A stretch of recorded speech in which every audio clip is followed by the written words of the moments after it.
Bonjour, c'est Nelly pour Mac Journal. Je suis à Céris, au siège de la Chambre de commerce et de l'industrie pour une conférence débat sur la crise, les rebonds et quelles sont les clés pour pouvoir s'en sortir.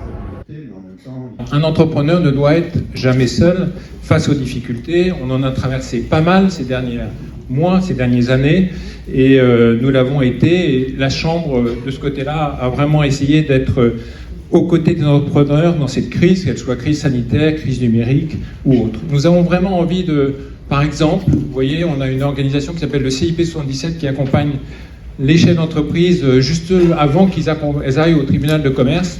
Et donc c'est important qu'on ait par exemple cette cellule sur laquelle on puisse partager, échanger en toute confidentialité entre chefs d'entreprise, puisque je vous rappelle qu'une CCI, c'est moitié des chefs d'entreprise, des entrepreneurs, et moitié un service public. Voilà, je dirais que, pour vous dire juste une petite histoire là-dessus, c'est que Henri IV a voulu les chambres de commerce en créant la chambre de commerce à Marseille, la première chambre, en réunissant des commerçants et en réunissant l'État, et que pour lui, l'important c'était de créer de la prospérité. Et là, on va revenir à Val d'Europe. On a un territoire, et sur ce territoire, on met des infrastructures. Et sur ces infrastructures, on demande à des entreprises de venir, qui sont contentes de venir. Et elles développent de la prospérité. C'est ça le rôle d'une chambre de commerce, c'est de développer de la prospérité au travers de tout ce processus. Alors, nous avons accompagné, pour vous dire quand même l'année dernière, 25 000 entreprises sensibilisés, accompagnés sur 80 000 qui compte le département, donc c'est pas rien. Et voilà, nous faisons partie d'un réseau d'acteurs. Nous aussi, nous chassons en meute, nous chassons... Voilà, nous avons envie de partager l'expertise entre beaucoup d'acteurs publics et politiques, et donc nous essayons d'être là à vos côtés. Donc... J'ai vendu mon affaire il y a 3 mois, donc je suis un chef d'entreprise aussi, ce qui fait que quand on est politique et chef d'entreprise avec une histoire, on a peut-être une compréhension différente, et je sais que moi, en arrivant, c'est ce que j'ai souhaité, voilà, faire un peu ce que faisaient les Italiens quand ils ont décidé de devenir les leaders du cuir. Ben, ils n'avaient pas les moyens d'acheter des machines, ils se sont mis tous ensemble, et ça a donné aujourd'hui ce qui se passe en Italie, où ça c'est passé pareil en Asie ou ailleurs. Et en fait, c'est pas très français ce principe-là. On est, comme on dit, toi tu parles de chasser en meute, mais beaucoup de gens chassent un peu tout seul. Et moi, je fais partie de ceux qui pensent qu'à vouloir rester dans son coin, en disant moi je vais me débrouiller tout seul parce que sinon je vais avoir des concurrents qui s'installent, ben, c'est un peu comme dans la restauration. Un endroit qui a 10 restaurants fonctionne mieux qu'un restaurant tout seul, en fait. Pourquoi ? Parce que ça attire des gens qui vont pas avoir envie de manger tous les jours la même chose, et donc il va y avoir une économie qui va s'installer. Alors c'est vrai qu'au Val d'Europe, on est aussi sur un territoire d'exception, un territoire quasi unique, alors unique en France, en Europe et presque au monde, où on a eu cette chance d'avoir un vivier progressif d'entreprises. Ça n'a pas été simple au début, donc il y a beaucoup de gens qui connaissent l'histoire qui a démarré il y a 35 ans, l'arrivée d'une entreprise majeure qui pesait à peu près 12 000 emplois à l'époque. Aujourd'hui, on voit qu'on en a 45 000 et on voit qu'il y a eu toute une progression. Je donne les chiffres parce qu'il faut bien que je remplisse mon rôle. Il y a 7 000 entreprises pour 52 000 habitants, donc faites le calcul combien ça représente par habitant, et 45 000 emplois, un nombre d'entreprises, donc plus de 7 000 entreprises, et le chiffre qu'on peut retenir, c'est que 84%, c'est le chiffre qu'on m'a communiqué, c'est leur siège social ici. Donc 84% des 7 000 entreprises ont leur siège.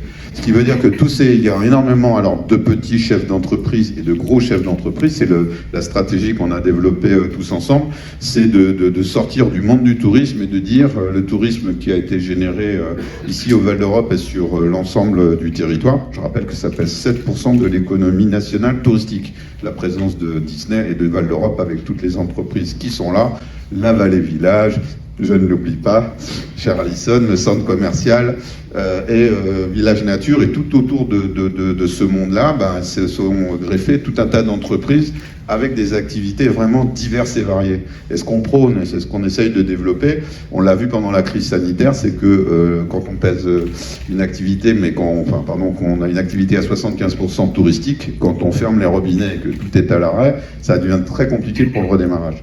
Et là, on parlait tout à l'heure de résilience sur le territoire. Aujourd'hui, on est quasiment revenu au niveau qu'on avait d'avant Covid. Donc c'est quand même important de le noter, malgré la crise sanitaire.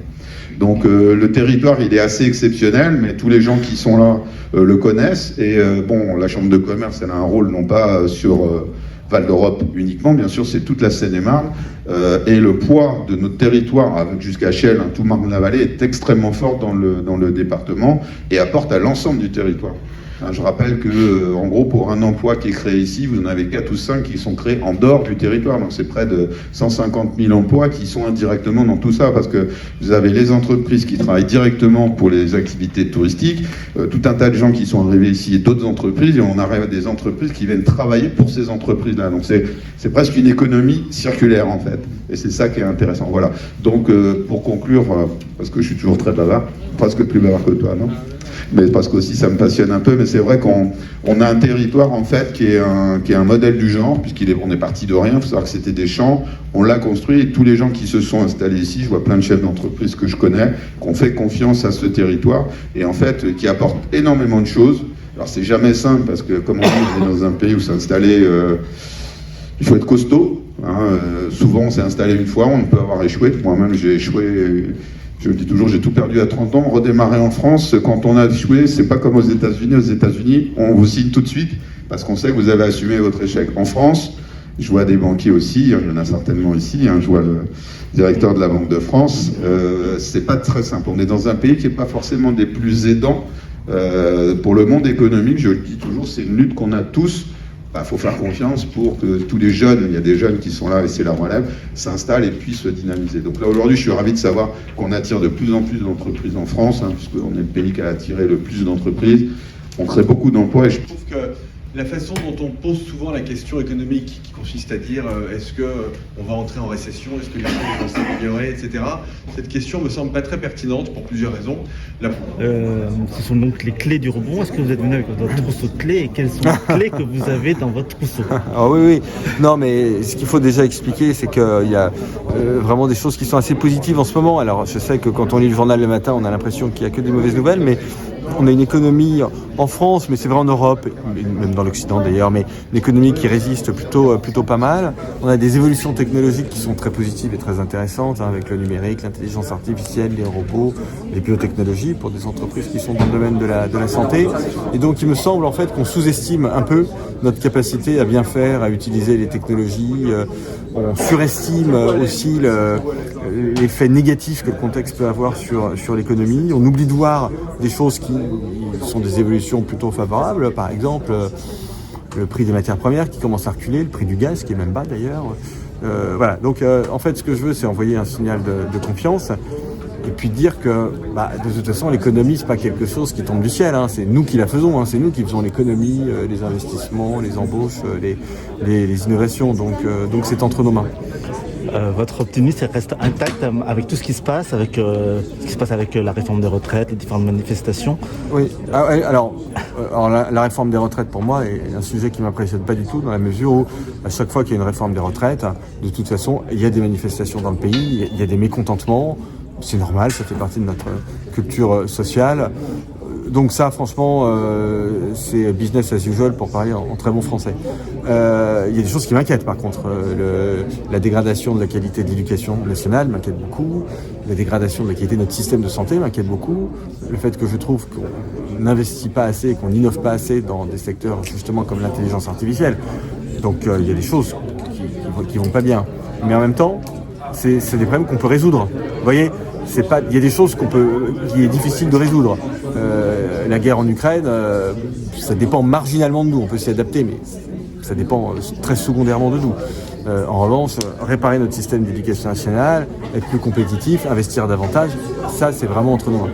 Donc très optimiste, assez optimiste. Je suis un peu optimiste parce que le terme d'optimisme est un peu, ça fait un peu ravi de la crèche. Confiant. Je préfère le terme de confiant et plus exactement même confiant dans notre capacité, si on le veut bien, à relever les défis.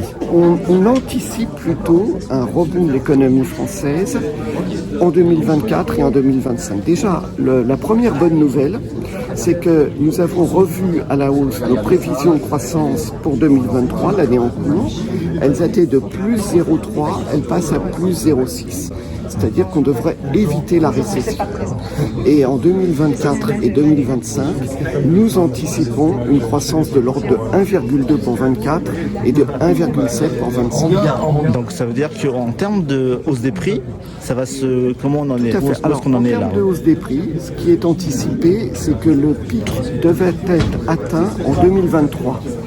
Alors déjà, il y a quelque chose qui est acquis. c'est que la hausse des prix, elle a été beaucoup alimentée dans un premier temps par les hausses des prix de l'énergie et les hausses des cours alimentaires. Et ces cours-là ont commencé à baisser. Reste l'inflation sous-jacente, c'est-à-dire l'inflation qui est générée dans l'économie nationale par les hausses de salaire, par les répercussions de hausse de coûts par les entreprises. Et pour lutter contre cette inflation-là, on va relever les taux d'intérêt, on le fera le temps qu'il faudra et on anticipe que la hausse devrait baisser, là aussi, en 2024 et en 2025. Donc pour les ménages, ce sera donc, on va dire, une baisse de prix, des prix ou un maintien des prix? Alors pour les ménages, alors non, il n'y aura pas de baisse des prix, mais il y aura une diminution de la hausse. D'accord. Cette diminution de la hausse, elle devrait commencer à être un petit peu perceptible en 2023, mais surtout les 2 années qui viennent.